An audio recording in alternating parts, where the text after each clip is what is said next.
Сәлеметсіздер ме, құрметті көрермендер, каналымызға қош келдіңіздер. Әлемде және де Қазақстанда болып жатқан жаңалықтарды алғашқылар қатарына біле отырғыңыз келсе, арнамыздағы подписация және де бір ғана лайк түймесін баса кетуді ұмытпаңыздар. Лайк түймесін басқан қолдарыңызға батулы хабарғаларын ұстау нәсіп етсін. Ал ендеше бастадым.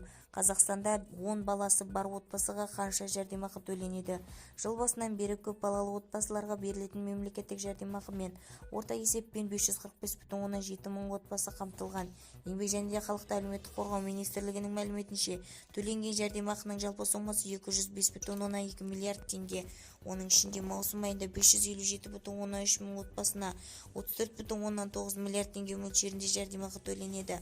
Бұл мемлекеттік жәрдемақыға 4 және де одан да көп бірге тұратын, кәмелетке толмаған немесе 23 жасқа дейінгі күндізгі бөлімде оқитын студенті балалары бар отбасыларда табысына қарамастан үміткер бала алады, делінген хабарламада. Толығырақ мына жерден біле аласыздар. Бізді тамашалауды жалғастырыңыздар және де сау саламатта болыңыздар.